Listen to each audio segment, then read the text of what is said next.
Hello dear students of class 9th, I am Abdesh Misra once again. Welcome to all of you who are watching this video. In previous video, I completed your first chapter, Matter in Our Surrounding. Today I will discuss with you about your second chapter, Is Matter Around Us Pure? क्या हमारे चारों ओर उपस्थित पदार्थ शुद्ध हैं? ये chapter discuss करने से पहले एक एडवाइस स्टूडेंट्स आप लोगों के लिए, स्टूडेंट्स से डिस्कस करते समय उनका कहना ये रहता है कि हमें सब्जेक्ट मैटर पूरी तरीके से समझ में नहीं आता। अब सब्जेक्ट मैटर समझ में नहीं आता ये प्रश्न है, लेकिन इससे जुड़ा हुआ प्रश्न ये है कि सब्जेक्ट मैटर क्यों नहीं समझ में आता? What is the root cause behind it? इसके पीछे कारण क्या है? इसके पीछे का कारण ये है कि आज स्टूडेंट्स ये समझते हैं कि रीडिंग, राइटिंग, लिसनिंग, इसी को वे स्टडी समझ लेते हैं। स्टडी में ये भी होता है, ये प्रोसेस भी होते हैं, लेकिन ये ही स्टडी नहीं है। स्टडी में कंसंट्रेशन चाहिए, स्टडी में कंसीडरेशन चाहिए, स्टडी में इमेजिनेशन चाहिए। जब तक ये प्रोसेस इन्वॉल्व नहीं होंगे तब तक पूरी बात समझ में नहीं आएगी। अब कोशिश करते हैं आपको समझाने की, लेकिन इससे पहले आपको चैप्टर्स पढ़ाना शुरू करें, समझाना शुरू करें। आइए देखते हैं इस चैप्टर में स्टडी कंटेंट क्या है। जो स्टडी कंटेंट है पिछले वाले चैप्टर की ही तरीके से हमने उसे कई स्टडी पॉइंट्स में यहाँ डिवाइड कर दिया है। First, chemical classification of matter, पदार्थ का रासायनिक वर्गीकरण। Second, difference between pure substances and impure substances. Impure substances are also called mixtures. शुद्ध पदार्थ अशुद्ध पदार्थों में अंतर। Difference between elements and compounds, तत्व और यौगिक में अंतर। Difference between metals and non metals, धातु तथा अधातु में अंतर। Difference between homogeneous and heterogeneous mixtures, समांगी तथा विषमांगी मिश्रण में अंतर। What is solution? विलयन क्या है? सॉल्यूट एंड सॉल्वेंट, विलेय और विलायक। कॉन्सेंट्रेशन ऑफ सॉल्यूशन, विलयन की सांद्रता। Units of concentration of solution, विलयन के सांद्रण की इकाइयाँ। सोल्यूबिलिटी, विलेयता। सैचुरेटेड एंड अनसैचुरेटेड सॉल्यूशन, संतृप्त व असंतृप्त विलयन।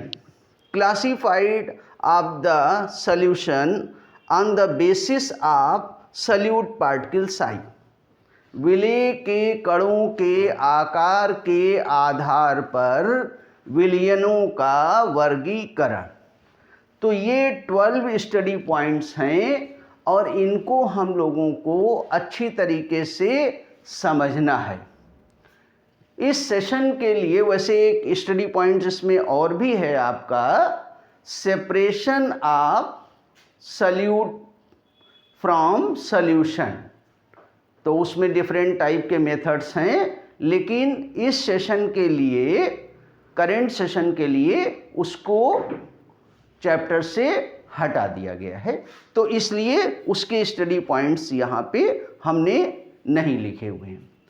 अब पहला जो स्टडी पॉइंट है चलिए इस पे चलते हैं, केमिकल क्लासिफिकेशन ऑफ मैटर, पदार्थ का रासायनिक वर्गीकरण। अब देखिए, matter can be classified by two veg.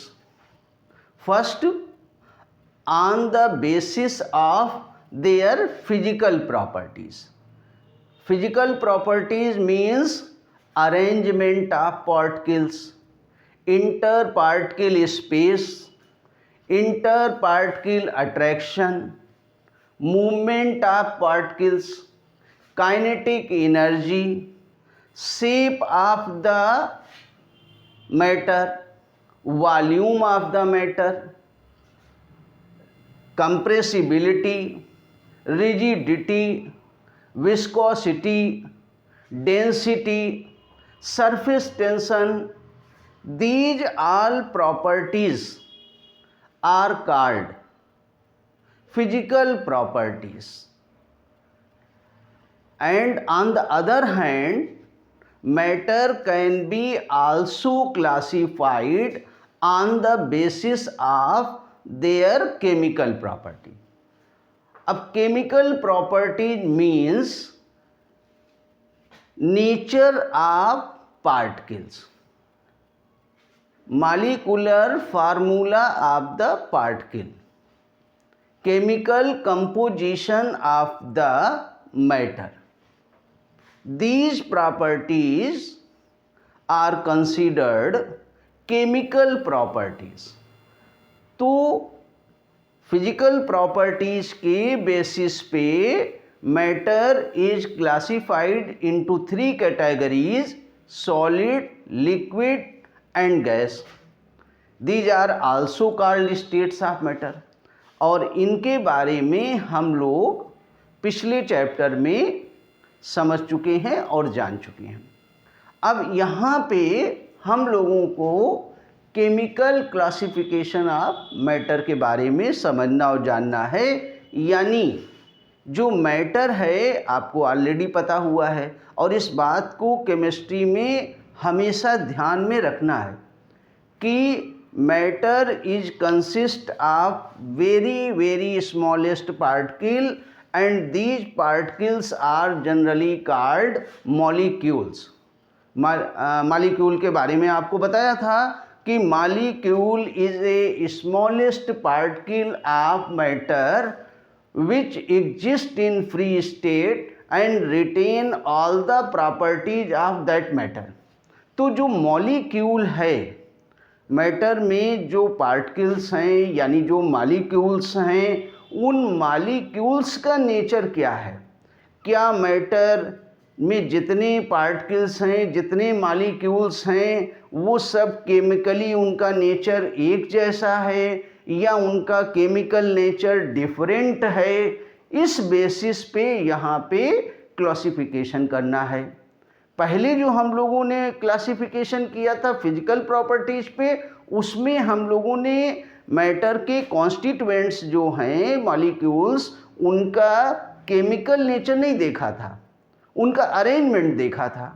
Arrangement वो पास पास हैं, क्लोजली पैक्ड हैं या दूर दूर हैं. इस बेसिस पे उनका क्लासिफिकेशन हुआ था और वो क्लासिफिकेशन सॉलिड, लिक्विड, गैस में हुआ था.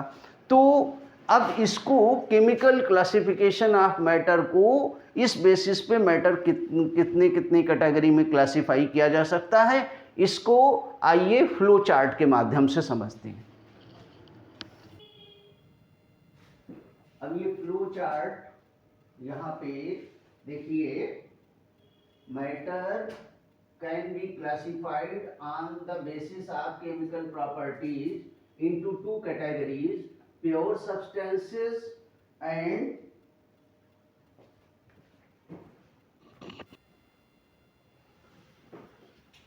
फ्लो चार्ट देखिए. Matter is classified on the basis of chemical properties into two categories, pure substances and impure substances. Impure substances इन्हें मिक्सचर्स भी कहते हैं. इसके अलावा pure substances are further classified into two categories, elements and compounds. Elements further classified into four categories, यानी elements चार प्रकार के होते हैं. First metals, second non metals, third metalloids and four noble gases. Compounds, इनको भी दो क्लास में क्लासिफाई किया गया है, organic compounds and inorganic compounds. अब इधर आते हैं इम्प्योर सब्सटेंसेस या मिक्सचर्स. ये इम्प्योर सब्सटेंसेस या मिक्सचर्स ये भी दो प्रकार के होते हैं, एक होमोजीनियस मिक्सचर्स और एक हेट्रोजीनियस मिक्सचर. तो ये द्रव्य का रासायनिक संगठन के आधार पर वर्गीकरण किया गया है. शुद्ध पदार्थ, अशुद्ध पदार्थ. शुद्ध पदार्थ दो भागों में बांटे गए हैं, तत्व और यौगिक. और यहाँ पे तत्व जो हैं वो भी चार प्रकार के होते हैं, धातुएं, अधातुएं, उपधातुएं और नोबेल गैसेस, उत्कृष्ट गैसें. यौगिक भी दो प्रकार के होते हैं, कार्बनिक और अकार्बनिक. अशुद्ध पदार्थ या मिश्रण ये दो प्रकार के होते हैं, समांगी मिश्रण और विषमांगी मिश्रण. अब प्योर सब्सटेंस, सबसे पहले इस पर डिस्कशन करेंगे, ये प्योर का क्या मतलब है. अब प्योर का मतलब in daily life for a common person, pure means there is no adulteration. जब हम कहते हैं कि मिल्क प्योर है, देसी घी प्योर है, तो आम लोग ये समझते हैं कि ये इसमें कोई मिलावट नहीं है. लेकिन क्या प्योर का यही मतलब, यही तात्पर्य केमिस्ट्री या साइंस में भी होता है? जी नहीं. केमिस्ट्री के अनुसार प्योर का मतलब ये है कि आपको बताया था कि आपको एक बात हमेशा याद रखनी है, और वो बात क्या याद रखनी कि मैटर पार्टिकल से मिलके बने हैं और उन पार्टिकल्स को मॉलिक्यूल्स कहते हैं. तो जो मैटर है उसके जो पार्टिकल्स हैं वो सारे पार्टिकल्स एक जैसे हैं या डिफरेंट हैं. किसके बेसिस पे? उनके केमिकल प्रॉपर्टीज के बेसिस पे, उनके केमिकल नेचर के बेसिस पे. अब मॉलिक्यूल हैं, मॉलिक्यूल की दो कैरेक्टरिस्टिक्स हमने बताई थी कि मॉलिक्यूल वन एटम से भी मिलके बना होता है, मोर देन वन एटम से भी मिलके बना होता है, उनको मोनो एटामिक और पॉली एटामिक बोलते हैं. अब मॉलिक्यूल के जो अगर मान लीजिए पॉली एटामिक है तो पॉली एटामिक में एक ही एलिमेंट, एक ही प्रकार के सारे एटम्स हो सकते हैं, आइडेंटिकल या डिफरेंट हो सकते हैं, तो वो होमो एटामिक या हेट्रो एटामिक कहलाता है. तो इससे फ़र्क नहीं पड़ता है कि उस मैटर में सारे मॉलिक्यूल्स हेट्रो एटामिक हैं या पॉली एटामिक हैं या मोनो एटॉमिक हैं, इससे फ़र्क नहीं पड़ता है. लेकिन वो जैसे भी हैं वो सभी एक जैसे होने चाहिए. अगर वो पॉली एटामिक हैं तो ठीक है, वो पॉली एटामिक एक जैसे होने चाहिए. अगर वो मोनो एटामिक हैं तो सब मोनो एटामिक होने चाहिए. यानी those substances which contain only one type of particles which are chemically identical in all respects, उन्हें हम केमिस्ट्री में प्योर सब्सटेंस कहते हैं. और those substances in which more than one type of particles are present, those substances are called mixture. अब milk है, अब milk में कोई भी अगर मान लीजिए कहा जाए ये मिल्क प्योर है, तो प्योर का मतलब क्या होगा? प्योर का मतलब होगा कि इसमें कोई भी अदर सब्सटेंसेस मिलाए नहीं गए हैं. लेकिन अब आप केमिस्ट्री के हिसाब से देखो तो मिल्क तो ऑलरेडी मिक्सचर है. क्यों? क्योंकि उसमें प्रोटीन भी है, फैट भी है, वाटर भी है और बहुत सारे सब्सटेंसेस मिले हुए हैं। तो प्योर मिल्क भी केमिस्ट्री में प्योर नहीं है केमिस्ट्री की नज़र से। वैसे तो कॉमन पर्सन के लिए तो वो प्योर है ही है, अगर उसमें कोई चीज़ नहीं मिलाई गई है तो वो प्योर है, लेकिन केमिस्ट्री के हिसाब से इसलिए प्योर नहीं है क्योंकि उसमें तो कुछ मॉलिक्यूल वाटर के हैं, कुछ मॉलिक्यूल प्रोटीन के हैं, कुछ मॉलिक्यूल फैट के हैं और उसमें और भी बहुत सारे पदार्थ मिले होते हैं। तो ये तो कई प्रकार के पार्टिकल्स हो गए, तो इसलिए इसको प्योर नहीं कहा जाएगा। मिल्क किसकी कैटेगरी में आएगा केमिस्ट्री के हिसाब से? इम्प्योर सब्सटेंसेस या मिक्सचर की कैटेगरी में आएगा। अब प्योर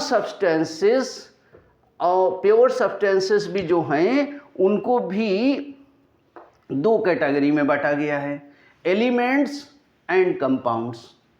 अब एलिमेंट्स एंड कंपाउंड्स इनको समझने के लिए थोड़ा सा फिगर की मदद लेते हैं।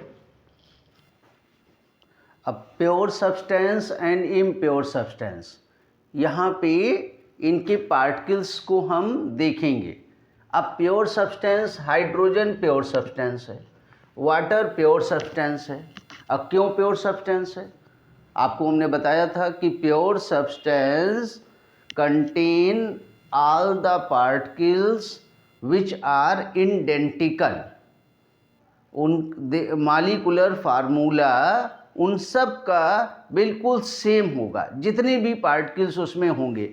अब इनके पार्टिकल्स देखिए, ये मॉलिक्यूल दो हाइड्रोजन एटम से मिलके बना हुआ है, ये भी मॉलिक्यूल दो हाइड्रोजन एटम से मिलके बना हुआ है। ये चारों मॉलिक्यूल दो हाइड्रोजन एटम से मिलके बने हुए हैं। इनका मॉलिक्यूलर फार्मूला हाइड्रोजन है। जैसा ये पार्टिकल है वैसा ही ये पार्टिकल है, जैसा ये पार्टिकल है वैसा ही ये पार्टिकल है।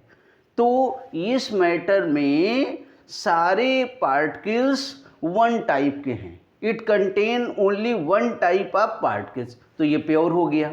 अब आप वाटर में आइए, वाटर के पार्टिकल्स में देखिए, मॉलिक्यूल में दो हाइड्रोजन के एटम हैं और एक ऑक्सीजन का एटम है। ये भी बिल्कुल उसी प्रकार का है, ये भी सेम है और ये भी सेम है। इन सभी का मॉलिक्यूलर फार्मूला सेम है H2O। तो इनके पार्टिकल्स चूँकि एक जैसे हैं, these matter contain only one type of particle, therefore they are called pure substances। अब इधर आइए, एयर क्या है? एयर में बहुत सी सब्सटेंसेस मिले होते हैं, लेकिन मेनली दो मिले होते हैं, नाइट्रोजन अप्रॉक्सीमेट 78% और ऑक्सीजन अप्रॉक्सीमेट 20%। इसके अलावा वाटर वेपर्स भी होते हैं, डस्ट भी होती है, बहुत सारे बहुत कम ट्रेसेस में कुछ गैसेस मिली होती हैं, उनको हमने यहाँ पे कंसीडर नहीं किया है।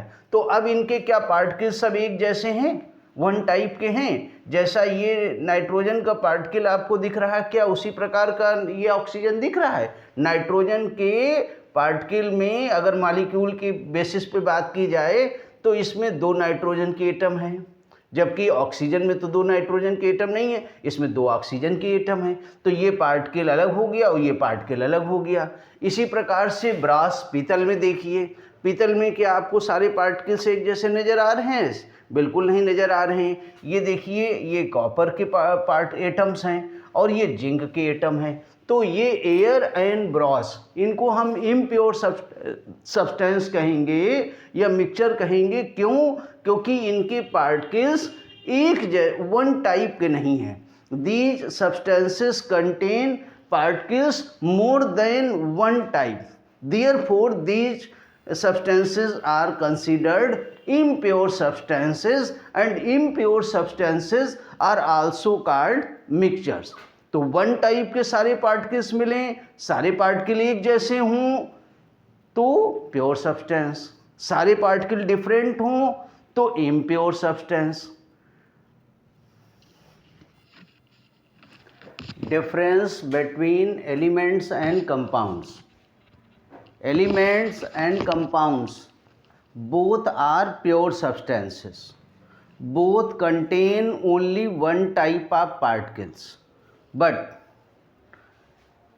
एलिमेंट्स एंड कंपाउंड्स में डिफरेंस भी होता है। प्योर सब्सटेंसेस तो हैं, एक ही प्रकार के पार्टिकल्स होते हैं, लेकिन इनमें डिफरेंस भी है।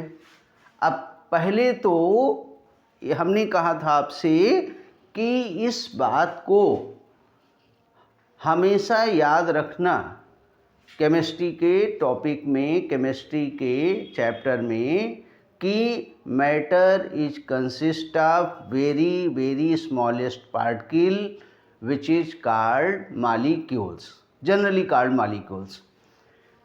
तो मॉलिक्यूल्स जो हैं वो इनके पार्टिकल्स हैं। अब मॉलिक्यूलर लेवल पे सबसे पहले आप डिफरेंस देखें, और मॉलिक्यूल्स में हमने बताया था कि एक एटम भी हो सकता है, एक से अधिक भी एटम हो सकता है, मोनो एटॉमिक भी हो सकते हैं, पॉली एटॉमिक भी हो सकते हैं। अगर पॉली एटॉमिक हैं तो उनमें सारे एटम्स एक ही जैसे हो सकते हैं और डिफरेंट भी हो सकते हैं। एक ही जैसे होते हैं तो उनको हम होमो एटॉमिक कहते हैं, और डिफरेंट टाइप के होते हैं तो उनको हम हेटेरो एटॉमिक कहते हैं। अब मॉलिक्यूलर लेवल पे ये हमने एग्जाम्पल्स लिखे हैं एलिमेंट्स के, कॉपर, हाइड्रोजन, फास्फोरस, सल्फर, और ये एग्जाम्पल्स लिखे हैं कंपाउंड्स के, सोडियम क्लोराइड, वाटर, अमोनिया। अब इन मॉलिक्यूल्स के बेसिस पे आप ज़रा पता लगाइए कि इनमें डिफरेंस क्या है। उनके मॉलिक्यूल्स किस प्रकार के हैं और इनके मॉलिक्यूल्स किस प्रकार के हैं। अब इसका मॉलिक्यूल देखते हैं, ये मोनो एटॉमिक है, इसके मॉलिक्यूल में केवल एक एटम है। अब इसका मॉलिक्यूल देखिए, इसके मॉलिक्यूल में 2 एटम हैं, डाई एटॉमिक है। इसके मॉलिक्यूल में 4 एटम हैं, ये भी पॉली एटॉमिक है। इसके मॉलिक्यूल में 8 एटम्स हैं, ये भी पॉली एटॉमिक है। लेकिन ये पॉली एटॉमिक तो हैं, लेकिन इनमें 2 एटम हैं तो हाइड्रोजन के ही, इनमें 4 एटम्स हैं लेकिन हैं तो फास्फोरस के ही, इनमें 8 एटम हैं मगर हैं तो सल्फर के ही। तो इसका मतलब क्या हुआ, इसका मतलब ये हुआ कि ये अगर पॉली एटॉमिक हैं भी तो भी ये होमो एटॉमिक ही होंगे, यानी एलिमेंट्स के मॉलिक्यूल में be monoatomic or polyatomic, but if polyatomic then always homoatomic. जो एलिमेंट्स हैं उनके मॉलिक्यूल्स के बेसिस पे आप बड़ी आसानी से पता कर सकते हैं कि वो एलिमेंट्स हैं या नहीं हैं। अगर उनका मॉलिक्यूल मोनो एटॉमिक है तो 100% वो एलिमेंट ही होंगे। अब अगर उनका मॉलिक्यूल पॉली एटॉमिक है और पॉली एटॉमिक में होमो एटॉमिक है, यानी सारे एटम आइडेंटिकल हैं, एक जैसे हैं, तो भी वो एलिमेंट ही होगा।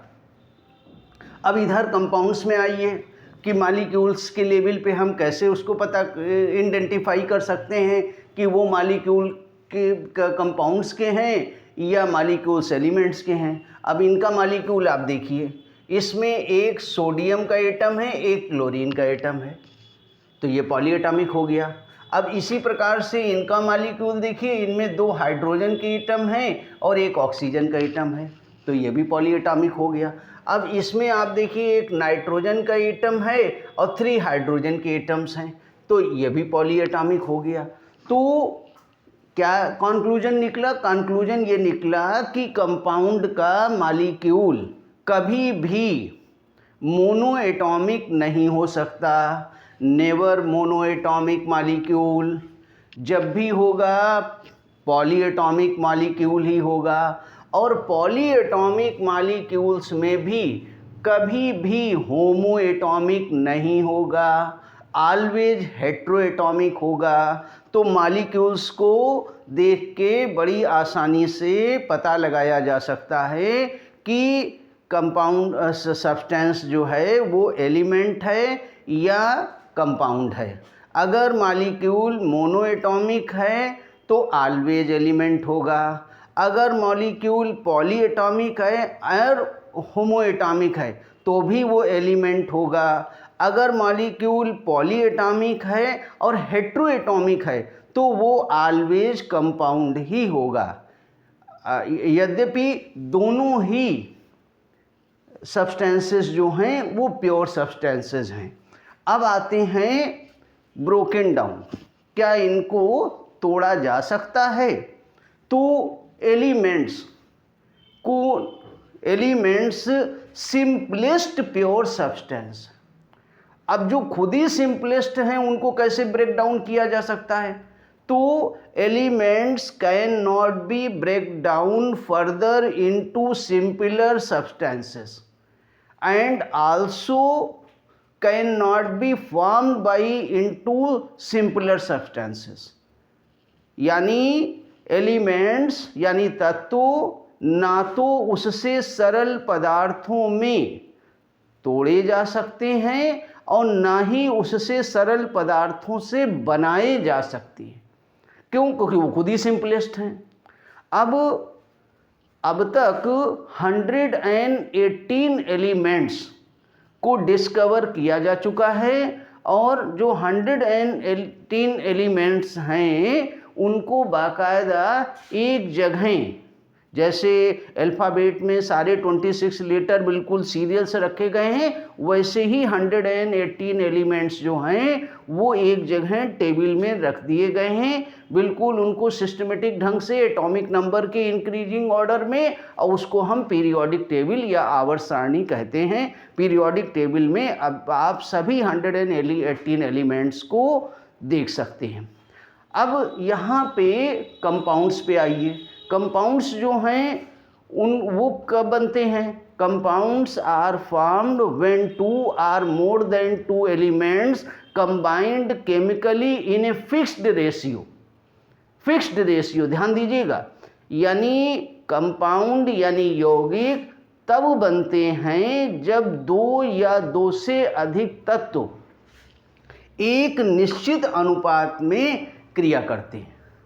अब जैसे वाटर है, वाटर हाइड्रोजन ऑक्सीजन से मिलके बना है, लेकिन हाइड्रोजन ऑक्सीजन खाली मिला देने से वाटर नहीं बनता है। हाइड्रोजन बाई वॉल्यूम 2 पार्ट और ऑक्सीजन बाई वॉल्यूम 1 पार्ट, यानी hydrogen oxygen when combine with a fixed ratio 2:1 then water is form. And water को हाइड्रोजन ऑक्सीजन से बनाया भी जा सकता है और हाइड्रोजन ऑक्सीजन में ब्रेक डाउन भी किया जा सकता है। वाटर में थोड़ा एसिड या एल्कली या साल्ट मिला के, क्योंकि ऐसे उसमें इलेक्ट्रिक पास होती नहीं है, तो मिला के और उसको अगर इलेक्ट्रोलिसिस करें तो बाकायदा वाटर जिनसे कॉन्स्टिट्यूएंट एलिमेंट से मिलके बना हुआ है हाइड्रोजन और ऑक्सीजन, उसमें वो ब्रेक डाउन भी हो जाएगा। यद्यपि फिजिकली ब्रेक डाउन नहीं कर सकते हैं, केमिकली ब्रेक डाउन कर सकते हैं। कैथोड पे आपको हाइड्रोजन और एनोड पे आपको ऑक्सीजन मिल जाएगी। तो और एक चीज़ यहाँ पे बहुत ही इंटरेस्टिंग है, ज़रा देखिए ऊपर क्रिएटर जो है सृजनकर्ता जिसने पूरी सृष्टि बनाई है, उसने किस प्रकार का व्यवस्था कर रखी है। वो व्यवस्था ये कर रखी है कि जो जैसे मान लीजिए हम अभी आपसे पूछें कि एक कोई सब्सटेंस हमने बनाया है और वो ए और बी से मिलके बनाया है, तो बताइए कि उसमें क्या क्या प्रॉपर्टीज होंगे? तो आप कहोगे नेचुरली वो ए और बी से मिलके बना है तो उसमें प्रॉपर्टीज भी ए और बी की होंगी। अब यहाँ पे देखिए क्रिएटर ने क्या किया, वाटर जो है वो हाइड्रोजन ऑक्सीजन से मिलके बना है, तो हाइड्रोजन और ऑक्सीजन की प्रॉपर्टी वाटर में होनी चाहिए।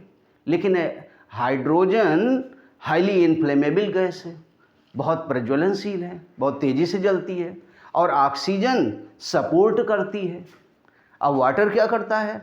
वाटर तो फायर को बुझाता है। तो हाइड्रोजन ऑक्सीजन के the properties of hydrogen oxygen are totally different from the properties of water. तो आप समझ लीजिए कि एलिमेंट्स जब कंबाइन करके और कंपाउंड बना लेते हैं तो आप बिल्कुल ये कह सकते हैं बिल्कुल उनका पुनर्जन्म हो जाता है। अब जैसे हम लोगों को पिछले जन्म की बातें कहाँ याद हैं, तो आप समझ लीजिए हाइड्रोजन ऑक्सीजन जब वाटर के रूप में आ जाता है तो वो पिछले जन्म की बातें बिल्कुल भूल जाता है। अब हम लोग मेटल्स और नॉन मेटल्स, आपको बताया था कि जो एलिमेंट्स होते हैं वो 4 टाइप्स के होते हैं, metals, non metals, metalloids and noble gases. अब यहाँ पे 2 जो टाइप्स हैं इनके, मेटल्स एंड नॉन मेटल्स, ये काफ़ी इम्पॉर्टेंट हैं, इसीलिए इनको हम लोग यहाँ पे डिटेल में डिस्कस कर रहे हैं। और मेटेलॉइड्स और नोबल एलिमेंट्स उनको भी ब्रीफ में जान लेंगे कि वो किन्हें कहते हैं, लेकिन फर्स्ट ऑफ ऑल हम लोग मेटल्स एंड नॉन मेटल्स में देखते हैं। अब डेली लाइफ में आपने कई मेटल्स के बारे में आप जानते हैं, iron, aluminium, copper, zinc, silver, gold, ये सब मेटल हैं। और नाम आपने सुने होंगे, nitrogen, oxygen, sulphur, phosphorus, carbon, ये नॉन मेटल्स। अब इनमें क्या डिफरेंस है, क्या अंतर है? अब मेटल्स में पहला लश्चर, जितनी मेटल्स होती हैं वो प्योर स्टेट में उनके सरफेस पे एक शाइनिंग होती है, उसको मेटेलिक लश्चर बोलते हैं, और ये मेटल्स में पाई जाती है। अब ऐसी कोई शाइनिंग नॉन मेटल्स की सरफेस पे नहीं पाई जाती है। अब दूसरा अंतर है मैलिएबिलिटी, मैलिएबल। ये जो मेटल्स होती हैं ये मैलिएबल होती हैं। मैलिएबल का क्या मतलब है? ये एक प्रॉपर्टी है। मेटल्स जो हैं उनको जब आप हैमर से पीटते हैं तो वो शीट्स में ट्रांसफॉर्म हो जाती हैं, शीट बन जाती, चादर बन जाती है। तो ये जो प्रॉपर्टी है मेटल की, इसको मैलिएबिलिटी कहते हैं, आघात वर्धनीयता। तो मेटल्स मैलिएबल होती हैं, यानी metals can be beaten into sheets, पतली पतली चादरों में उनको बदला जा सकता है। और ये जो नॉन मेटल्स हैं, ये अगर आप पीटें तो ये ग्लास के तरीके से बिल्कुल चकनाचूर हो जाती हैं, ब्रिटल हो जाती हैं, ये मैलिएबल नहीं होती हैं। तो इसलिए इनको पीट पीट के इनकी चादर नहीं बनाई जा सकती है। अब अगली क्या डिफरेंस है? Metals are ductile. डक्टाइल क्या है? ये भी एक प्रॉपर्टी है। अब मेटल्स जो हैं, आपने देखा होगा कॉपर के वायर होते हैं, तो मेटल्स को वायर में कन्वर्ट किया जा सकता है, can be drawn into wires. तो ये जो इनकी प्रॉपर्टी है इसको कहते हैं डक्टाइलनेस, यानी तन्यता। तो मेटल्स आर डक्टाइल्स, इसीलिए इनके तार बनाए जा सकते हैं। लेकिन जो ये नॉन मेटल्स हैं ये नॉन डक्टाइल होती हैं, इनको can not be drawn into wires, इनके तार नहीं खींचे जा सकते हैं। अब आते हैं कि अगर इनको गर्म करें या इनमें इलेक्ट्रिक पास करें तो ये हीट एक सिरे से दूसरे सिरे तक जाएगी कि नहीं जाएगी, इलेक्ट्रिक इनमें पास होएगी कि नहीं होएगी, तो ये conductor of electricity and heat हैं या नहीं हैं। तो जितनी मेटल्स होती हैं they are very good conductor of heat and electricity. लेकिन ये जो नॉन मेटल्स हैं ये बहुत ही पुअर कंडक्टर हैं, इनमें उतनी और यहाँ पे कुछ 1-2 एक्सेप्शंस हैं, अभी इसको कंप्लीट कर लें फिर हम इनके एक्सेप्शंस की भी चर्चा करेंगे। अब इसके बाद फॉर्मेशन ऑफ आयंस। अब पहली बात आप सोच रहे होंगे ये आयंस होते क्या हैं।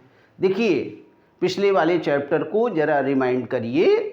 हमने आपसे उस समय कहा था कि जो भी मैटर है वो पार्टिकल से मिलके बना होता है। उसके ऑर्गेनाइजेशन में हमने आपको बताया था कि मॉलिक्यूल से मिलके उसका जो पहला लेवल है वो मॉलिक्यूलर लेवल है, आणविक स्तर है, और मॉलिक्यूल जो है वो एटम से मिलके बना है, उससे भी छोटे पार्टिकल से मिलके बना, उनको एटम कहते हैं। अब एटम भी इनडिवाइजिबल पार्टिकल नहीं है, डिवाइजिबल पार्टिकल नहीं है, मतलब डिवाइजिबल पार्टिकल है, वो भी उससे छोटे छोटे कणों से मिलके बना हुआ है, और उनको सब एटॉमिक पार्टिकल कहते हैं, जिनमें 3 आपको मेन बताए थे, इलेक्ट्रॉन, प्रोटॉन, न्यूट्रॉन। अब इसमें न्यूट्रॉन क्या होता है, वो तो न्यूट्रल होता है, उस पर कोई चार्ज वार्ज होता नहीं है।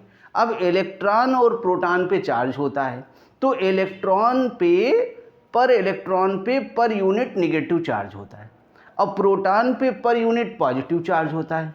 लेकिन इसके बावजूद भी एटम पे कोई चार्ज नहीं होता है। अब एटम पे चार्ज क्यों नहीं होता है, इसकी क्या मिस्ट्री है? इसकी मिस्ट्री ये है कि नंबर ऑफ इलेक्ट्रॉन्स जितने होते हैं उतने ही नंबर ऑफ प्रोटॉन्स होते हैं। तो number of electrons and number of protons बराबर हो गए तो आपका एटम न्यूट्रल हो गया। अब लेकिन ये जो जब आपस में रिएक्ट करते हैं तो इनके इलेक्ट्रॉन इनसे चले जाते हैं या फिर आ जाते हैं इनकी टेंडेंसी के अनुसार। तो इलेक्ट्रॉन जब इनमें, और प्रोटॉन जो हैं वो चुपचाप बैठे रहते हैं, इलेक्ट्रॉनों ने ही सारा ठेका ले रखा है। केमिकल रिएक्शन होती है तो इलेक्ट्रॉन ही आते जाते हैं, प्रोटॉन तो अपना आराम से कुंभकर्ण की नींद से ऐसा सोते हैं, वो कुछ करते धरते हैं नहीं। तो इलेक्ट्रॉन जब चले जाते हैं एटम को छोड़ के तो उस पर पॉजिटिव चार्ज आ जाता है, तो उसे हम कैटायन कहते हैं। और जब इलेक्ट्रॉन आ जाते हैं एटम पे तो उस पर निगेटिव चार्ज आ जाता है, उनको हम एनायंस कहते हैं। तो ये जो मेटल्स हैं इनकी टेंडेंसी क्या है, इनके एटम्स की, ये इलेक्ट्रॉन लूज कर देते हैं, इलेक्ट्रॉन निकाल देते हैं और हमेशा कैटायन बनाते हैं। और इनके एटम की क्या टेंडेंसी है, ये इलेक्ट्रॉन एक्सेप्ट कर लेते हैं और ये एनायन बना देते हैं। तो those elements which lose electron and form cation are called metals, and this property is called metallic character or electropositive character। यानी वे तत्व जो इलेक्ट्रॉन त्याग कर धन आयन बनाते हैं उन्हें धातुएं कहते हैं, और उनके इस लक्षण को धात्विक लक्षण या धन विद्युतीय लक्षण कहा जाता है। तो all metals are electropositive in nature. अब इसी प्रकार से those elements which atoms accept electron and form anion are called non-metals, and this property of non-metal is called non-metallic character or electronegative character। तो all non-metals are electronegative in nature। वे तत्व जिनके परमाणु electron ग्रहण करके ऋण ion बनाते हैं उन्हें हम अधातुएं कहते हैं, और अधातुओं के इस लक्षण को, इलेक्ट्रॉन ग्रहण करके ऋण आयन बनाने के इस लक्षण को अधात्विक लक्षण या ऋण विद्युतीय लक्षण कहा जाता है। अब यहाँ पे अगर थोड़ा फिजिकल स्टेट की भी बात कर लें तो मेटल्स जो हैं वो जनरली एग्जिस्ट करती हैं सॉलिड के रूप में, लेकिन एक एक्सेप्शन है मरकरी, पारा, वो रूम टेम्परेचर पे लिक्विड के रूप में पाया जाता है। इसी प्रकार से नॉन मेटल्स जो हैं वो जनरली एग्जिस्ट करती हैं गैसेस के रूप में, कुछ सॉलिड भी हैं लेकिन केवल एक नॉन मेटल ही लिक्विड है, ब्रोमीन। इसके अलावा लस्टर की बात करें तो नॉन मेटल में एक नॉन मेटल है आयोडीन, उस पर थोड़ा सा क्रिस्टल उसके लस्टरस होते हैं, उस पर एक चमक पाई जाती है। इसी प्रकार से यहाँ पे conductor of heat and electricity की बात करें तो कार्बन का नाम आपने सुना होगा। अब कार्बन का ही एक रूप है, केमिस्ट्री में उसको एलोट्रॉप बोलते हैं, उसका नाम है ग्रेफाइट। तो वो ग्रेफाइट जो है वो बहुत ही अच्छा कंडक्टर है इलेक्ट्रिसिटी का, और इसीलिए उसके इलेक्ट्रोड्स बनाए जाते हैं। अब ये दो metals and non metals elements के दो प्रकार, इनको तो आपने अच्छे तरीके से डिस्कस कर लिया। अब बाकी को भाई क्यों छोड़ दिया, उनको भी बारे में थोड़ा बहुत जान लीजिए। अब वो कौन है, मेटेलॉइड्स और नोबल एलिमेंट्स। अब मेटेलॉइड्स जो हैं वो क्या हैं, दोज एलिमेंट्स विच है properties of both metals and non metals. और कुछ ऐसे भी एलिमेंट्स हैं जो मेटल की भी प्रॉपर्टी रखते हैं और नॉन मेटल की भी प्रॉपर्टी रखते हैं, उनके तो दोनों ही हाथों में लड्डू है। अब ये कौन है, बोरान है, सिलिकॉन है, जर्मेनियम है। हालांकि इनका नंबर बहुत ही कम है तो इनको मेटेलॉइड्स कहते हैं। अब आते हैं नोबल एलिमेंट्स। अब ये नोबल भैया क्यों हैं, इनको नोबल का मतलब जानते हो, नोबल का मतलब होता है जिसको सब फॉलो करें। तो ऐसा इनमें कौन सी किम कहाब के पर लग गए हैं जो इनको सब फॉलो करें। तो इसको ज़रा समझिए आप, ये जितने भी एलिमेंट्स हैं, हमने आपको बताया 118 एलिमेंट्स को डिस्कवर करा जा चुका है। और एलिमेंट्स मैटर का बिल्डिंग ब्लॉक होते हैं, जैसे एक मकान का बिल्डिंग ब्लॉक ब्रिक होता है, ऑर्गेनिज्म के बिल्डिंग ब्लॉक सेल होती है। तो इसी प्रकार से ये बिल्डिंग ब्लॉक्स हैं और ये 118 एलिमेंट्स अभी तक डिस्कवर किए जा चुके हैं। तो 118 एलिमेंट्स में ये जो नोबल एलिमेंट्स हैं, इनका एटम बिल्कुल कोई काम धाम नहीं करता है, बिल्कुल नॉन रिएक्टिव है। बाकी जितने भी एलिमेंट्स हैं उनके एटम रिएक्शन करते हैं और वो एग्जिस्ट कर ही नहीं पाते हैं अकेले। Atom is a smallest particle of an element which can not exist in free state, यानी परमाणु किसी भी तत्व का वह सूक्ष्मतम कण है जो स्वतंत्र अवस्था में सामान्य परिस्थितियों में नहीं रह सकता है। यानी अकेले छोड़ दें तो किसी न किसी से रिएक्शन करके और सम ग्रुप बना लेगा, ऑलवेज ग्रुप में ही पाया जाता है। और उसी के ग्रुप को ही, ग्रुप ऑफ एटम्स को ही हम मॉलिक्यूल कहते हैं। परंतु ऊपर वाले ने इनके एटम्स को वरदान दे रखा है। क्या वरदान दे रखा है कि भैया तुमको कोई काम धाम नहीं करना, ये बिल्कुल साधु संत महात्मा ऐसे इनके परमाणु बिल्कुल एटम कोई काम धाम नहीं करते, अकेले रहते हैं और इन्हीं के जैसा एक इलेक्ट्रॉनिक कन्फिगरेशन होता है। इलेक्ट्रॉन की भी एक व्यवस्था होती है अरेंजमेंट एटम में, तो उसको इलेक्ट्रॉनिक कन्फिगरेशन कहते हैं। तो वो इलेक्ट्रॉनिक कन्फिगरेशन में इनके ऐसा कुछ जादू भगवान ने कर दिया है कि वैसा ही इलेक्ट्रॉनिक कन्फिगरेशन सारे एलिमेंट्स करना चाहते हैं। All elements retain the electronic configuration of their nearest noble gas.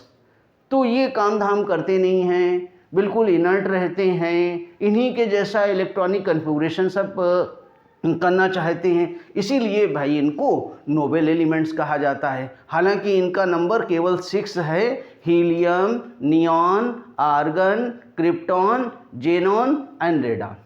और इनको पीरियोडिक टेबल में एक इनका स्पेशल ग्रुप बना दिया गया है, ग्रुप नंबर 18, और वहाँ सब ये आराम से विराजमान है। नेक्स्ट पॉइंट पे चलते हैं। अब प्योर सब्सटेंसेस के बारे में कंप्लीट हो गया। प्योर सब्सटेंसेस में एलिमेंट्स, कंपाउंड्स, फिर एलिमेंट्स कितने प्रकार के थे वो सब कंप्लीट हो गया। अब हम लोग इम्प्योर सब्सटेंसेस की बात करते हैं। अब इम्प्योर सब्सटेंसेस जो हैं उन्हें हम मिक्सचर्स भी कहते हैं। अब ये मिक्सचर बनता कब है? When 2 or more than 2 substances are mechanically mixed in any ratio, जब 2 या 2 से अधिक पदार्थ किसी भी अनुपात में मिला दिए जाएं, तो जो सब्सटेंस बनेगा उसको यहाँ साइंस में मिक्सचर बोला जाएगा। अब प्योर सब्सटेंस जो हैं वो तो 2 ही प्रकार के हैं, एलिमेंट्स और कंपाउंड्स। तो ये जो मिक्सचर है इसके जो कंपोनेंट्स हैं ये एलिमेंट्स से भी मिलके बन सकता है, उसमें 2 आर मोर देन 2 एलिमेंट्स भी हो सकते हैं। जैसे ब्रास, ब्रास क्या है? पीतल, उसमें एक एलिमेंट कॉपर है और एक एलिमेंट जिंक है, तो ये मिक्सचर ऑफ एलिमेंट्स है। इसी प्रकार से मिक्सचर में कंपाउंड्स भी हो सकते हैं कि उसके सभी उसके कंपोनेंट्स जिनसे मिलके वो बना है वो सब कंपाउंड्स भी हो सकते हैं। जैसे शुगर सॉल्यूशन, अब शुगर को वाटर में डिजॉल्व करें तो इसके कंपोनेंट्स कौन कौन हुए? Sugar and water. अब शुगर भी कंपाउंड है और वाटर भी कंपाउंड है, तो ये मिक्सचर काहे का हो गया? कंपाउंड्स का मिक्सचर हो गया। अब इसी प्रकार से मिक्सचर्स में एलिमेंट्स और कंपाउंड्स दोनों भी हो सकते हैं। जैसे आपका गन पाउडर, अब गन पाउडर में एलिमेंट्स भी हैं और कंपाउंड भी हैं। तो mixture is formed when 2 or more than 2 elements or compounds or both mixed mechanically in any ratio, not a fixed ratio. ठीक है, तो अब ये जो मिक्सचर है वो भी 2 प्रकार का होता है। एक मिक्सचर होता है होमोजीनियस मिक्सचर, और ये होमोजीनियस मिक्सचर जो है इसी को हम सॉल्यूशन भी बोलते हैं। और एक होता है हेट्रोजीनियस मिक्सचर। अब होमोजीनियस मिक्सचर और हेट्रोजीनियस मिक्सचर कोई कुछ एग्जाम्पल्स के आपको बताएं तो आपको ये बात समझ में आए। अब जैसे रेखा और सुलेखा, अब रेखा और सुलेखा जो हैं उनको एक एक बीकर दे दिया गया है। रेखा का बीकर ए है और सुलेखा का बीकर बी है। अब रेखा और सुलेखा से कहा गया कि इसमें 100 ml वाटर लीजिए, और रेखा से कहा गया कि इसको बीकर को रख दीजिए एक जगह और उसमें 1 स्पून शुगर डाल दीजिए, मगर बिल्कुल हिलाइएगा नहीं। अब शुगर नीचे जाके बैठ गई और बाहर से दिख भी रही है कि नीचे बैठी हुई है। अब दूसरी तरफ सुलेखा से ये कहा गया, उनको ऑर्डर दिया गया कि देखिए तुम भी ऐसा करो कि इसमें 1 स्पून शुगर डालिए, लेकिन उस शुगर को आप तब तक डिज़ॉल्व करिए जब तक शुगर दिखना बंद हो जाए। तो उन्होंने भी ऐसा किया और उसमें बिल्कुल शुगर दिख नहीं रही है। तो जो रेखा का मिक्सचर है वो होमोजीनियस मिक्सचर है, उसको कहेंगे जो रेखा का मिक्सचर है वो हेट्रोजीनियस मिक्सचर है जिसमें शुगर नीचे दिख रही है। और जो सुलेखा ने मिक्सचर बनाया है वो होमोजीनियस मिक्सचर है। अब होमोजीनियस मिक्सचर और हेट्रोजीनियस मिक्सचर किसमें आपको पार्टिकल बिल्कुल यूनिफॉर्मली दिख रहे हैं? जो होमोजीनियस मिक्सचर है उसमें पार्टिकल बिल्कुल यूनिफॉर्मली डिस्ट्रीब्यूटेड होते हैं, ऊपर से नीचे तक यूनिफॉर्मली डिस्ट्रीब्यूटेड होते हैं। और जो हेट्रोजीनियस मिक्सचर होता है उसमें पार्टिकल यूनिफॉर्मली डिस्ट्रीब्यूटेड नहीं होते हैं, कहीं कुछ ज़्यादा होंगे और कहीं कुछ कम होंगे, हो सकता कहीं हो ही ना। इसीलिए ये जो होमोजीनियस मिक्सचर हैं इनकी प्रॉपर्टीज एंड कंपोजिशन हर जगह बिल्कुल एक जैसा होता है। अब जो होमोजीनियस शुगर सॉल्यूशन बना हुआ है उसके आप किसी भी पोर्शन से टेस्ट कर लीजिए, उसका टेस्ट बिल्कुल एक जैसा होगा। क्यों? क्योंकि शुगर बिल्कुल यूनिफॉर्मली डिस्ट्रीब्यूटेड है। लेकिन जो हेट्रोजीनियस सॉल्यूशन है उसमें कहीं कम मीठा लगेगा, कहीं ज़्यादा मीठा लगेगा, क्योंकि शुगर इक्वली डिस्ट्रीब्यूटेड नहीं, यूनिफॉर्मली डिस्ट्रीब्यूटेड नहीं है। तो ये जो इसकी जो प्रॉपर्टीज होती हैं हेट्रोजीनियस की, ये प्रॉपर्टीज और इनका कंपोजिशन ये यूनिफॉर्म नहीं होता है चारों ओर। अब आपने देखा कि एक जो हेट्रोजीनियस मिक्सचर था उसमें क्या था, नीचे शुगर जाके बैठ गई थी और बाहर से शुगर की बाउंड्री अलग हमको दिख रही है और वाटर की बाउंड्री अलग दिख रही है। तो हेट्रोजीनियस मिक्सचर में कंपोनेंट्स की बाउंड्री विजिबल होती है, बाहर से ही दिखाई पड़ती है। और ये जो होमोजीनियस मिक्सचर हैं इनमें इनकी बाउंड्री, इनमें कोई भी बाउंड्री नहीं दिखती है। आपने देखा कि शुगर पूरी तरीके से डिज़ाल्व हो गई, पूरी तरीके से ट्रांसपेरेंट हो गया और उसमें ना कहीं शुगर दिख रही है और ना कहीं वाटर दिख रहा है। अब डेली लाइफ में बहुत सी चीज़ें हैं जिनको आप देखते हैं, जानते हैं, और वो जो होमोजीनियस मिक्सचर हैं, जैसे ब्रास होमोजीनियस मिक्सचर है। ये ब्रास जो है वो एलिमेंट्स का मिक्सचर है। एयर ये भी मिक्सचर है, हालांकि ये गैसियस मिक्सचर है। ये ब्रास सॉलिड मिक्सचर है। और ये सॉफ्ट ड्रिंक्स या कोल्ड ड्रिंक्स जो भी होती हैं ये लिक्विड मिक्सचर्स है, लिक्विड में सॉलिड होता है। अब यहाँ पे स्मोक, धुआं या ऑयल को वाटर में डाल दीजिए तो जो मिक्सचर आपका बनता है, या सॉइल मिट्टी या वुड लकड़ी, ये सारे जो हैं ये हेट्रोजीनियस मिक्सचर हैं। तो मिक्सचर दो प्रकार के होते हैं। Mixtures can be classified into two categories. Homogeneous mixture means uniform throughout, particles are distributed uniformly throughout, and heterogeneous mixture in which particles are not distributed uniformly throughout. अब आपने पढ़ा कि होमोजीनियस मिक्सचर उसे सॉल्यूशन भी कहते हैं। Solution क्या होता है? A homogeneous mixture of two or more than two substances which do not react chemically। दो या दो से अधिक पदार्थ जो रासायनिक रूप से आपस में क्रिया न करते हों उनके समांगी मिश्रण को विलयन कहते हैं। सॉल्यूशन भी मिक्सचर होता है, लेकिन सभी सॉल्यूशन मिक्सचर होते हैं, लेकिन सभी मिक्सचर सॉल्यूशन नहीं होते हैं। Mixture, if mixture is homogeneous then it is called solution. तो सॉल्यूशन तो सभी मिक्सचर्स होते हैं, लेकिन सभी mixtures, all mixtures are not always solutions. अब ये सॉल्यूशन जो है उसमें दो सब्सटेंस भी हो सकते हैं और दो से ज़्यादा सब्सटेंस भी हो सकते हैं। अब जनरली सॉल्यूशंस जो होते हैं वो टू सब्सटेंसेस के होते हैं।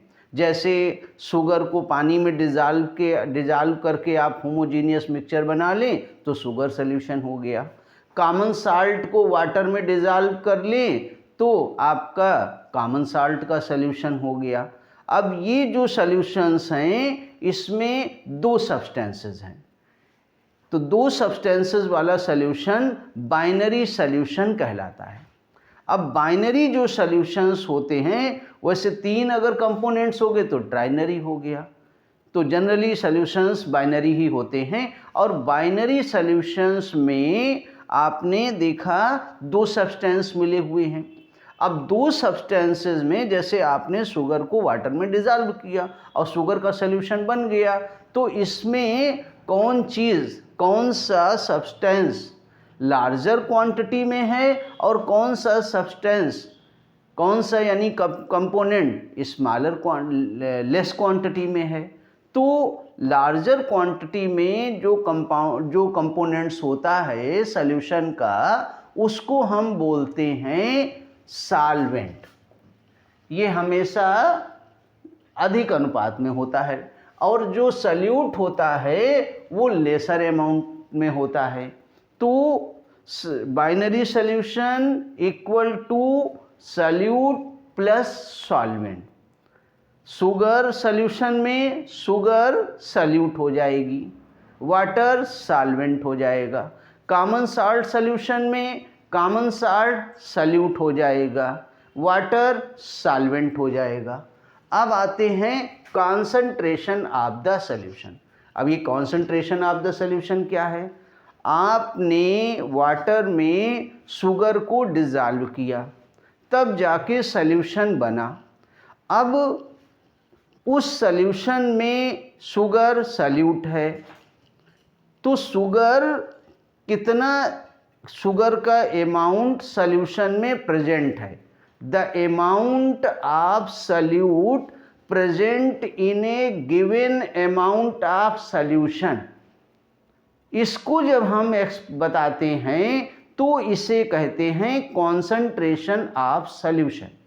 सपोज करिए 1 लीटर वाटर में आपने 100 ग्राम शुगर डिज़ोल्व कर दी, तो जो सॉल्यूट है उसका अमाउंट कितना है 100 ग्राम, और जो सॉल्यूशन है उसका वॉल्यूम कितना है 1 लीटर।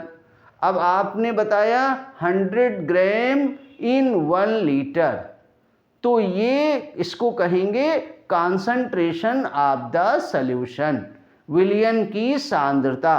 अब ये जो अमाउंट ऑफ सॉल्यूट है और सॉल्यूशन में हम बता रहे हैं, तो इसको कोई एक तरीके से नहीं एक्सप्रेस किया जा सकता है। कॉन्सेंट्रेशन ऑफ सॉल्यूशन यानी ये बात बताना कि the amount of solute present in A given amount of solution, ये कई तरीके से बताया जा सकता है।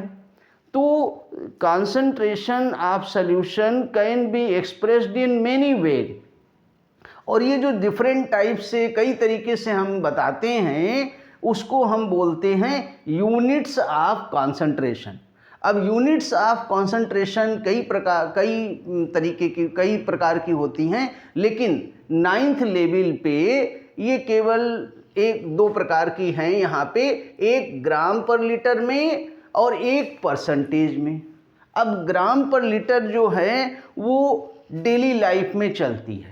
डेली लाइफ में किसी से कहो भैया शुगर का सॉल्यूशन बना लाइए, तो शुगर का वो पूछेगा कितनी शक्कर डाल दें, तो आपने बता दीजिए अपने हिसाब से 100 ग्राम डाल दीजिए, 1 लीटर में 200 ग्राम डाल दीजिए, 100 ग्राम डाल दिया तो कॉन्सेंट्रेशन हो गया 100 ग्राम पर लीटर। 200 ग्राम डिजॉल्व कर दिया तो कॉन्सेंट्रेशन हो गया 200 ग्राम पर लीटर, तो ये कॉन्सेंट्रेशन की यूनिट हो गई ग्राम पर लीटर में। अब दूसरी यूनिट है परसेंटेज में, परसेंट यानी 100 पर। तो the amount of solute present, the part of the solute present in 100 part of solution. Solution के 100 पार्ट्स में कितने पार्ट डिजॉल्व है सॉल्यूट, इस ढंग से अगर आप बताते हैं तो सॉल्यूशन के कॉन्सेंट्रेशन की यूनिट कहलाएगी परसेंटेज में।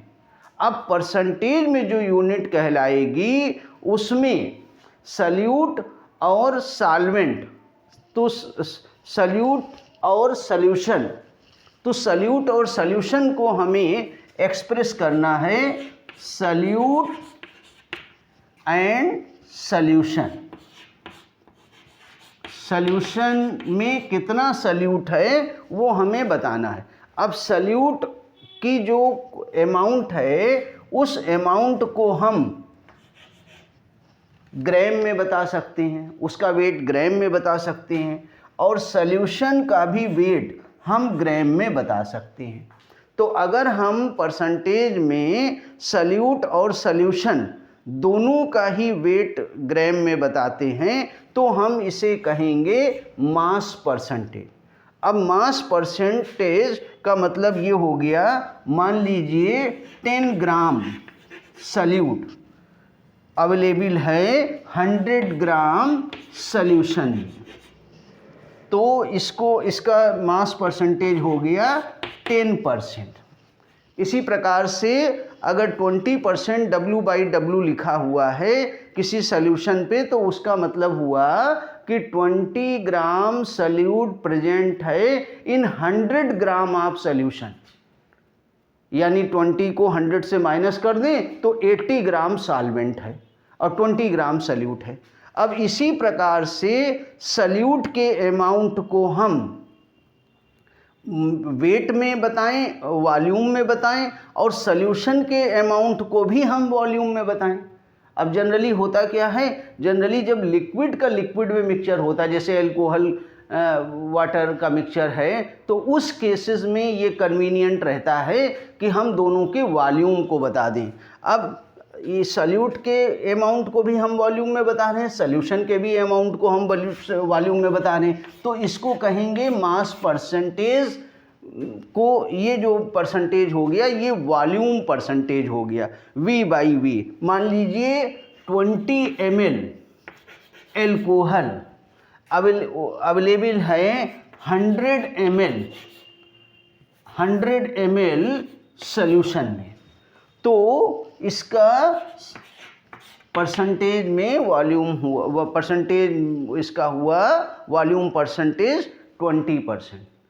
अगर अब किसी भी सॉल्यूशन के बोतल पे लिखा हुआ है 30% V/V, तो आप समझ जाइए कि 30 ml सल्यूट अवेलेबल है 100 ml ऑफ सॉल्यूशन में। अब अगर सॉल्यूशन से सल्यूट माइनस कर दीजिए तो आपको सॉल्वेंट पता चल जाएगा। इस प्रकार तीसरा तरीका ये है कि आप सल्यूट को तो ग्राम में बताएं और सॉल्यूशन का जो अमाउंट है वो वॉल्यूम में बताएं। तो इस प्रकार से इसको कहेंगे हम W/V, यानी mass by volume percentage.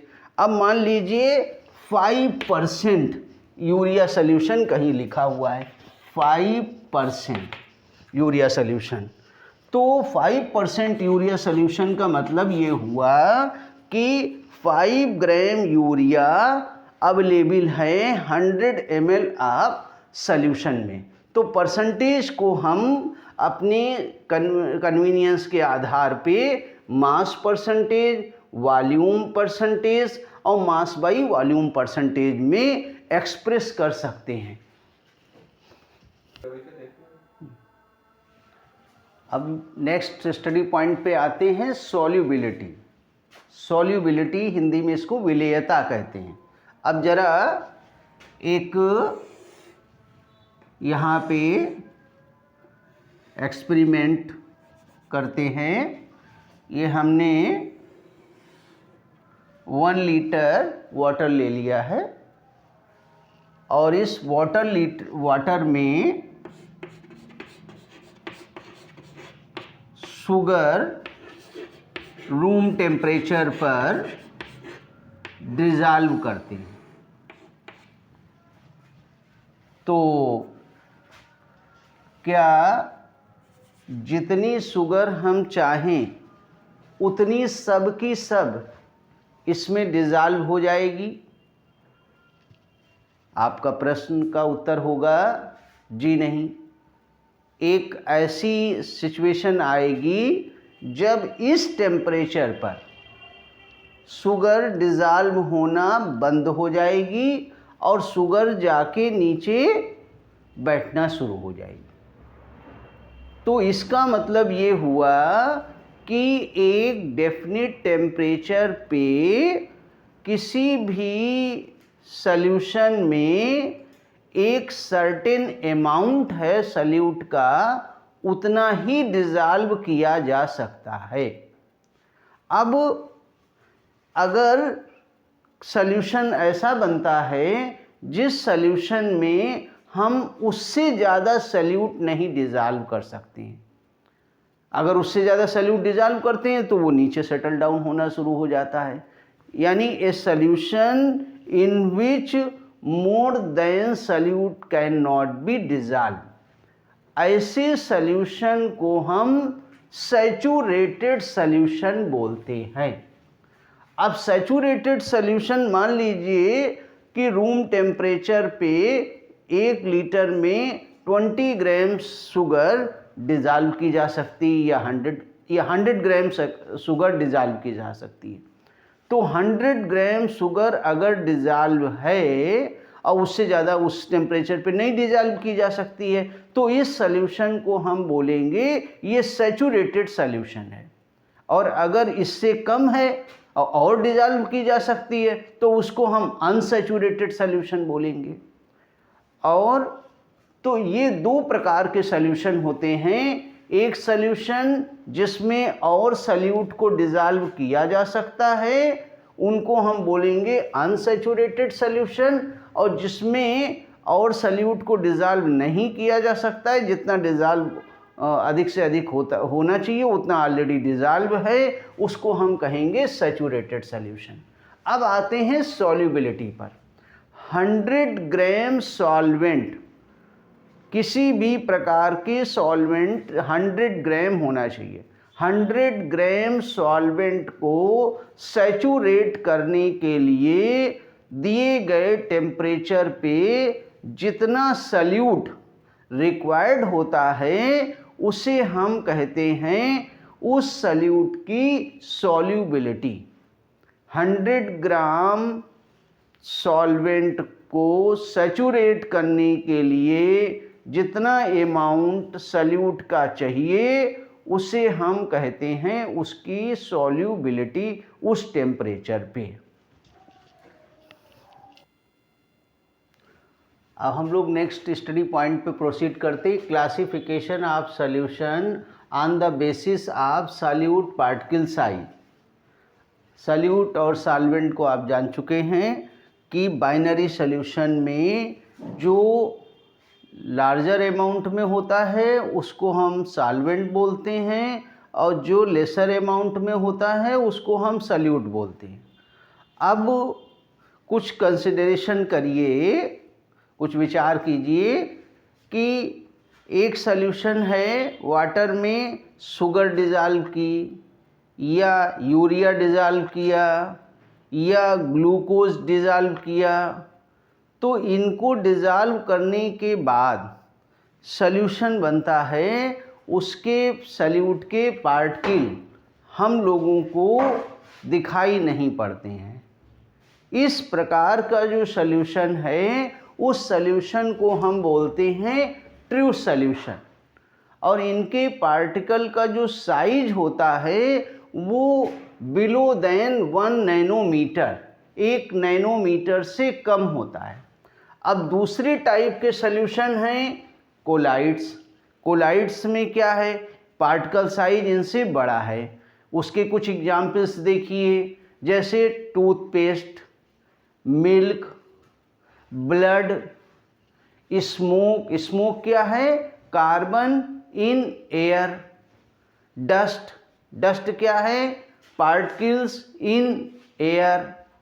Cloud, jam, jelly, starch का वाटर में मिलाने पे बना सॉल्यूशन, प्रोटीन का वाटर में मिलाने पे बना सॉल्यूशन, एल्ब्यूमिन का वाटर में सॉल्यूशन, ग्लूकोज का वाटर में सॉल्यूशन, प्रिंटिंग प्रेस की इंक, ये सारे जो हैं इनमें पार्टिकल साइज 1 से 1000 नैनोमीटर के बीच में होता है, इन बिटवीन 1 to 1000 नैनोमीटर। अब ये पार्टिकल्स भी हम लोगों को नेकेड आई से नहीं दिखते हैं, हालांकि एक स्पेशल सिचुएशन है अल्ट्रा माइक्रोस्कोप, उससे ये दिखते हैं। अब आते हैं, अब तीसरे पे ज़रा गौर करिए। सैंड, उसको वाटर में आप डिज़ाल्व कर दीजिए, सॉइल को वाटर में डिज़ाल्व कर दीजिए, तो आपका जो पार्टिकल हैं, सॉल्यूट पार्टिकल हैं, वो विजिबल हैं, नेकेड आई से ही दिख रहे हैं। अब उनका जो साइज हो गया है वो मोर देन 1000 नैनोमीटर है। तो पार्टिकल का सॉल्यूशन, सॉल्यूट पार्टिकल का सॉल्यूशन में साइज क्या है, on this basis solution can be classified into 3 categories: true solutions, वास्तविक विलयन, कोलाइड और सस्पेंशन, निलंबन। पार्टिकल साइज फिर से इनका देख लीजिए। पार्टिकल साइज जो ट्रू सॉल्यूशन का है वो लेस देन 1 नैनोमीटर होता है। जो कोलाइडल पार्टिकल का साइज होता है, कोलाइडल पार्टिकल्स होते हैं, उनका size in between 1 to 1000 nanometre होता है। और जो सस्पेंशन पार्टिकल का साइज है वो सबसे बड़ा होता है, वो मोर देन 1000 नैनोमीटर होता है। अब ये बाहर से अपीयरेंस इनका कैसा दिखता है, ये तो ट्रांसपेरेंट दिखते हैं, पारदर्शी। ये भी जनरली ट्रांसपेरेंट ही दिखते हैं, लेकिन ये ओपेक, अपारदर्शी हैं। इसके बाद इनका नेचर, ये होमोजीनियस हैं, होमोजीनियस हेट्रोजीनियस आप ऑलरेडी पढ़ चुके हैं। और ये कोलाइड्स, ये हेट्रोजीनियस हैं, और सस्पेंशन ये भी हेट्रोजीनियस हैं। अब यहाँ पे ज़रा दो फेनामेनान हैं, एक टिंडल इफेक्ट है और एक ब्राउनियन मूवमेंट है। अब टिंडल इफेक्ट और ब्राउनियन मूवमेंट को ज़रा पहले समझ लेते हैं। देखिए, शुगर के सॉल्यूशन में या कॉमन सॉल्ट के सॉल्यूशन में या यूरिया के सॉल्यूशन में या ग्लूकोज के सॉल्यूशन में आप जब बीम ऑफ लाइट उसमें से भेजते हैं, when a beam of light pass through A true solution, तो क्या बीम ऑफ लाइट का जो पाथ है वो आपको दिखाई पड़ता है, विजिबल होता है? आप कहेंगे नहीं दिखता है। लेकिन कोलाइडल सॉल्यूशन में when a beam of light is pass through a colloidal solution, तो उसमें क्या होता है, द पार्टिकल्स बिकम्स विजिबल। वैसे तो पार्टिकल दिखते नहीं है कोलाइड्स के, लेकिन when a beam of light is pass through a colloidal solution, then the particles of colloids become visible and path of light is also become visible.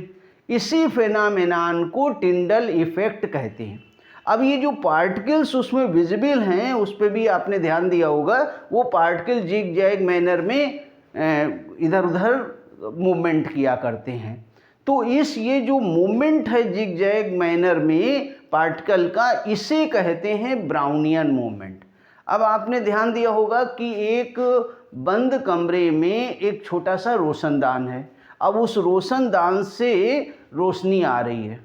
अब रोशनदान से जब रोशनी नहीं आती है तब तो उसमें कोई डस्ट पार्टिकल दिखते नहीं हैं, लेकिन जब रोशनदान से रोशनी आ रही होती तब क्या होता है, तब बाकायदा जो डस्ट पार्टिकल्स हैं वो मूवमेंट करते दिखते हैं, और यही टिंडल इफेक्ट है। और वो जो जिगजैग मैनर में मूवमेंट कर रहे हैं उसे हम ब्राउनियन मूवमेंट कहते हैं। तो ये जो कोलाइड्स हैं ये टिंडल इफेक्ट्स को भी दर्शाते हैं और ब्राउनियन मूवमेंट को भी दर्शाते हैं, लेकिन ये ट्रू सॉल्यूशंस इसको नहीं दर्शाते हैं। इसी प्रकार से ये जो सस्पेंशन है ये दर्शा भी सकते हैं और नहीं भी दर्शा सकते हैं, दोनों काम कर सकते हैं। तो ये 3 प्रकार के सॉल्यूशंस सॉल्यूट पार्टिकल के साइज के आधार पे होते हैं। Thank you very much.